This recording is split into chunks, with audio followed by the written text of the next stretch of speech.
મહીપતસિંહ બોલું છું. હા બોલો બોલો એટલે અમારી જવાબદારી એટલે ભાજી મને કીધા કરાય ત્યાં મને તો એટલે ખબર તમને હતી જાણ એટલે કે તમે તમે લેવા આવી જાવ એટલે તમને ફોન કર્યો, તમને લેવા બોલાયા. હું શું કામ બોલાવું મને કઈ થોડા આવ્યા છે મને તો જય માતાજી મિત્રો. તો આજ આપણે પાછો એક ફરી વિડીયો લઈને આવ્યા છે.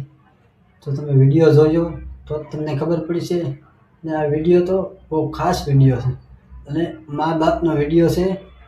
તો તમે એના છોકરા જોડે કેવી વાત કરે એ તમે જોઈ લો અને કેવા શબ્દ બોલે છે એનો છોકરો અને એ પણ તમે જોઈ લો.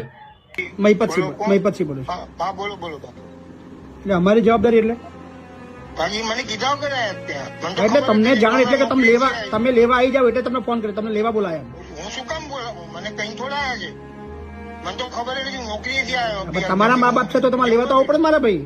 પણ મારા મા બાપ છે તો હું મા બાપ માનું તે મને દીકરો માનતે તો મને કહીને પણ નીકળે ને એમ નહીં, તમારા મા બાપના કઈ બી તમારા હારે બનાવ થયો છે તો તમને અમે તમને જાણ કરી કે તમારા મા બાપ આવ્યા છે એને લઈ જાઓ. આપણે જો ત્યાં આવે તો તમે મોકલી દો કે જેમ મને કીધા કર્યા તે પહોંચી ગયા ત્યાં જ્યાં તમારું એટલે પણ તમારા મા બાપની તમને પડી નહીં ભાઈ મારે ભાઈ, અમે તો મોકલી દે, અમે તો અમારે તો ત્યાં આવ્યા તો અમારે તો મોકલી દો વાંધો નહીં પણ એ અમારે ત્યાં જવા ના પડે, અમારે ત્યાં રહેવું છે એવું કે છે. પછી તો મારી જવાબદારી નહીં ત્યાં રહેશે તો કાકા મને કીધા કરાય તમારી જવાબદારી નહીં, તમારી જવાબદારી પણ કોની જવાબદારી બને મારા ભાઈ? તો મને કહીને આવ્યો તો મારી બને ને અથવા મેં તમને જાણ તો કરીએ છીએ કે તમારા મા બાપ આવ્યા છે એને લઈ જાઓ.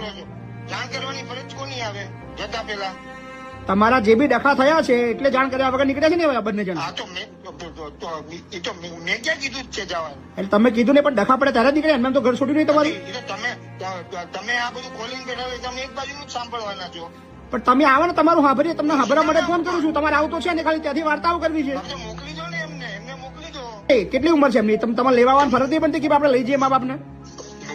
ત્યાં સુધી પહોંચી શકે તો આવી તો શકે જ ને શરમ જેવું છે તમને કશું?